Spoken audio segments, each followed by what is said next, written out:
a complex fraction is a fraction that has more than one fraction line. You kind of say it's a fraction of a fraction.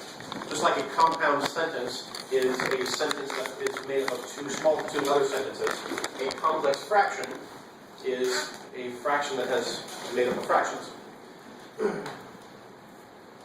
So a complex fraction is one that has more than one fraction line.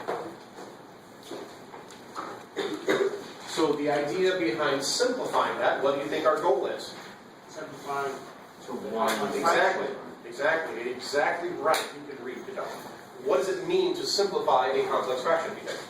Bring it to one fraction. Exactly. We want to rearrange this fraction so that we're down to only one fraction line. Only one fraction line. And it's basically a two-step process. Two major steps anyway. The first thing to do. pink. Really? Pink? No. Okay, blue. Black. Here. Let's go back I to. said blue. I know. Let's go back to black because that's the title. Green. Dude. Take a chill pill, bro. Alright. The basic process is we want to, if necessary, I can specify if necessary. What are you doing? Let's see, so the first thing we want to do is rearrange whatever you need to. Rearrange, there we go. So that the numerator and denominator of the big fraction are each a single fraction.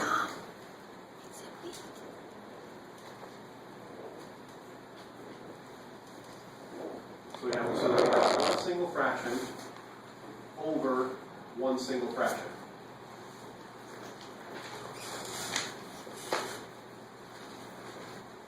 And let me color code that actually. Alright, now I'll use the blue just to make it happen. Yay.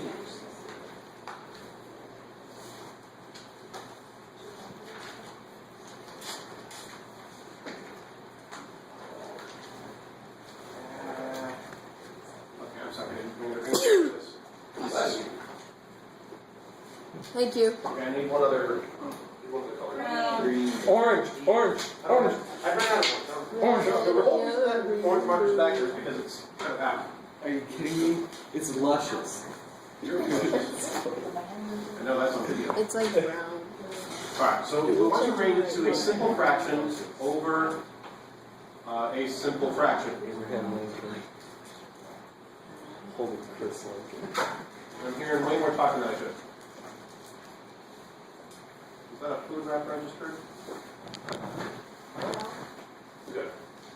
Okay, so your first step is to rearrange so you've got a simple fraction over a simple fraction. And then the next step is to take the denominator one, the fraction on the bottom, flip it, and multiply the bottom and the top by that. We'll just say fraction over simple. And anything you do, one of the rules of algebra is if you can multiply the top and bottom of any fraction by the same thing, except for 0. And you still have the same fraction.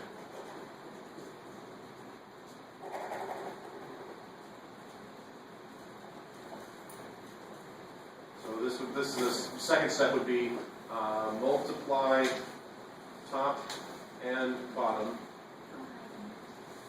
by the reciprocal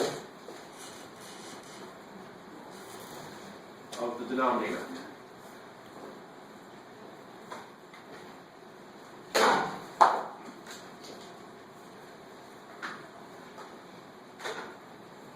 And that's the blue one down here.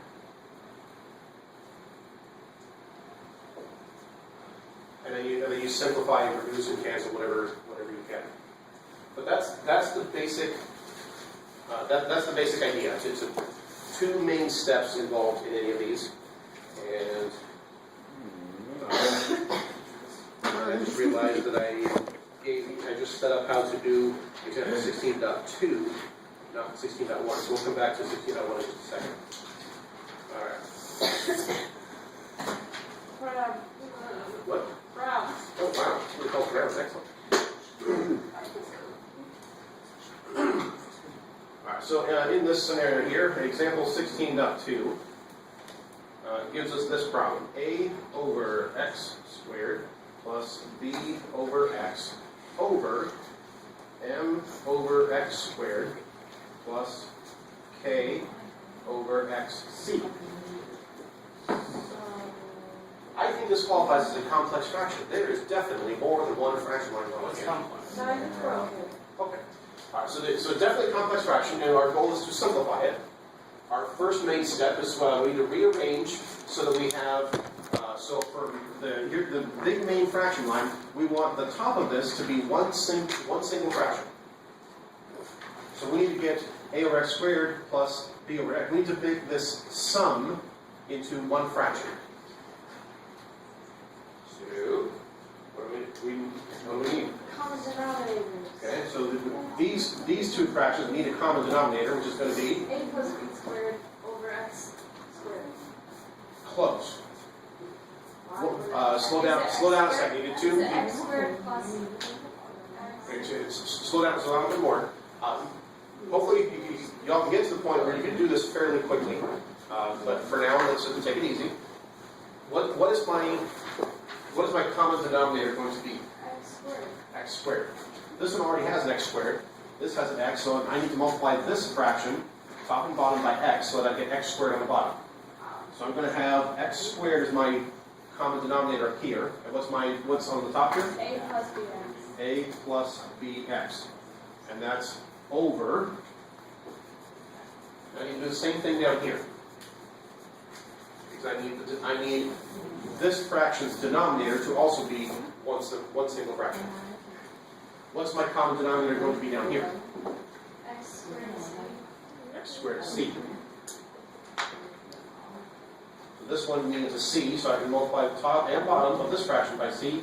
This one needs an x, so I can multiply top and bottom by x there. So now I've got c x squared is my common denominator, and what goes here? Is anyone other than Shannon paying attention? Chris? Okay, so I've got cm plus kx.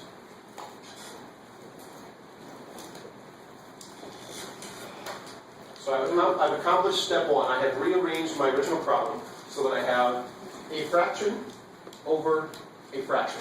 Now you gotta What's my step two? Multiply by the reciprocal. Exactly. So now that I've got a fraction over a fraction, I'm going to take the denominator of the big fraction and flip it. It's easier. So x squared c over cm plus kx, and I'm going to multiply that by its reciprocal. What's going to happen when I multiply it by reciprocal? cancel out. And it's going to all cancel out. This whole thing down here is going to cancel out. You gotta do the top. But anything I do at the bottom, I have to do at the top. So I also have to do x squared c over cm plus kx. Simplify. Ooh, x squared. Yes, sir. Simplify early, simplify often. Cancel early, cancel often. We know that, let's go back to black here. So the x squared c, this is going to cancel, this is going to cancel that. That's the whole point of doing that. But also notice, when I multiply this out, this x squared cancels that x squared. And so what's my final answer? I've got a plus bx times c. And let's go ahead and distribute AC that. plus CBX. Over this cancels, so I don't have to distribute this now. KX. Cm plus ax. And there we go. And now we have simplified it so that there's only one fraction line. Red. Okay. Another type of complex fraction that you would be asked to simplify looks like this, where we have nested fractions, like that, fractions within fractions. Nested. The technique with these, actually, by the way, a key concept here. make sure when you write these down, you write carefully, neatly and carefully. Because you have to make sure that you can correctly keep track of what fraction lines are where and apply to what. If you get sloppy with how you write these things, it's easy to, for example, I've seen some people that will write, that would have written this problem like this. Muy mal. That's going to cause confusion. Is it A plus x over m over, is it A plus, Bless you. is it A plus this over this? Because that's kind of what this looks like. But be very careful that you know what fraction lines apply to what. Yes, sir. Alright, so the basic technique here, with the other one where it's like a fraction of fractions, this one here is a little bit different because we've got like fraction inside of fractions. And so what we need to do here is start with the smallest fraction line. The fraction line has the least amount of impact, that affects the least amount of components in this nastiness.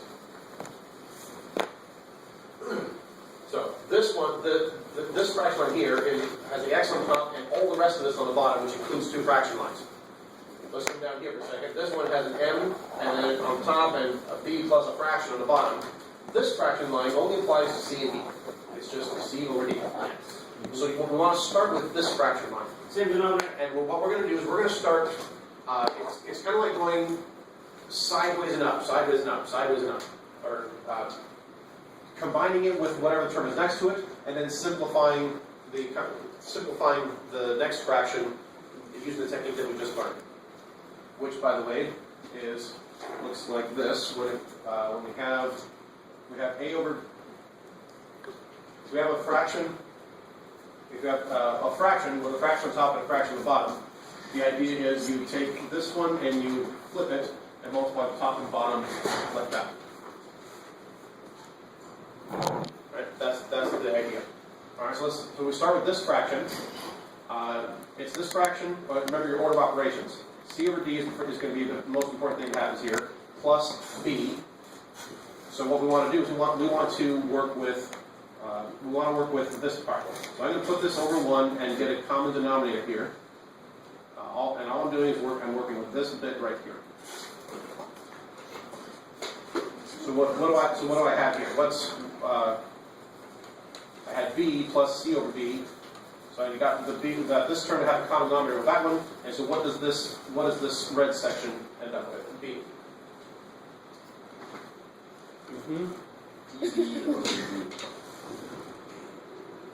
Well, okay, this is dB over D plus C over D.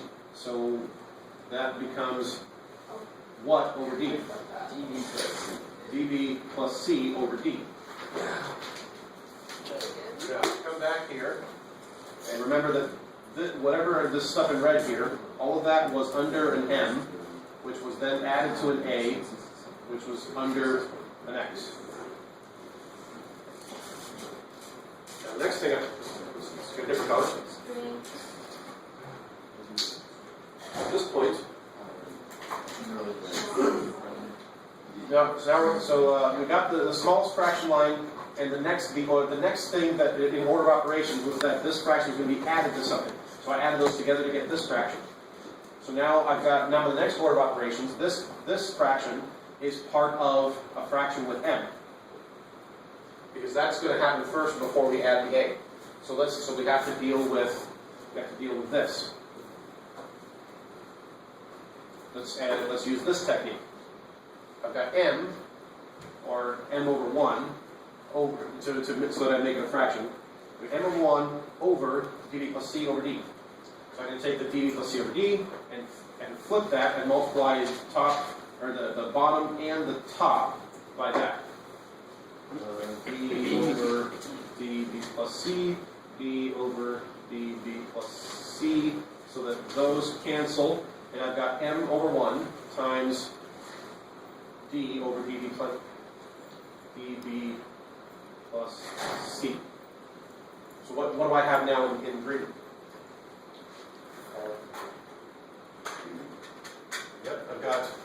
m times the d over 1 times b plus c.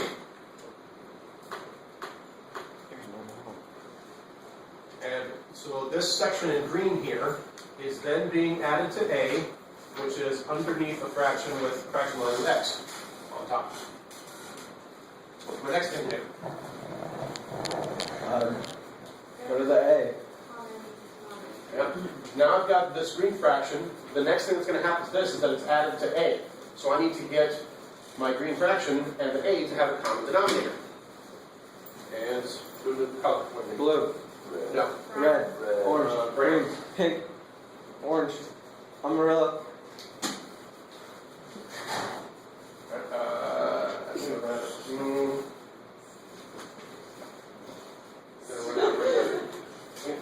I'm going to copy down over here. It's so I been have in there a for more like 10 minutes. So I've got x over a plus, and then my green part.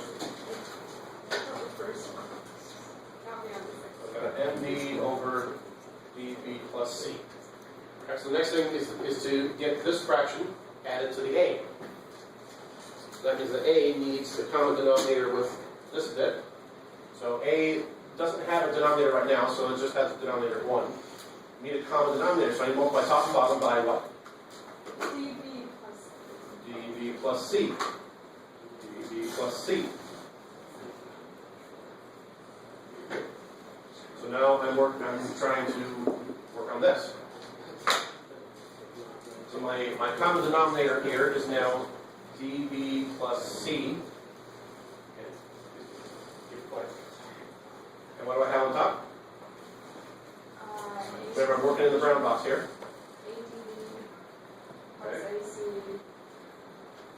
ADB plus AC plus MD. So now I have gotten these two into one fraction. Stop on here. And all of this is still under a big fraction line with x on top. What's my next step? Is to use this technique again. And purple, pink, or black?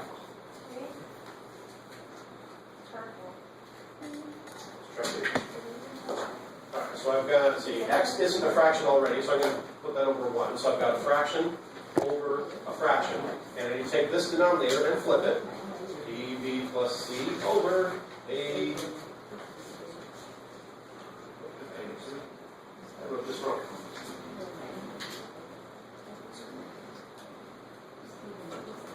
Nobody caught that? Either you guys are not awake or you're not paying attention. No, I I get was it. busy I writing. understand this. ADB plus something. So ADB plus AC plus MD, and since I got to do both my bottom and the top on that same thing, so I've got EB plus C over ADB plus AC plus MD. And that cancels, this cancels, that's the whole point of doing that. And then we multiply this out. What do we have on top? XDB plus XC. Over. I missed so many problems last night. Okay, have I finally accomplished my mission? Yes. Yay, finally. So I now have finally gotten it so there's only one fraction line. And I'm finally done.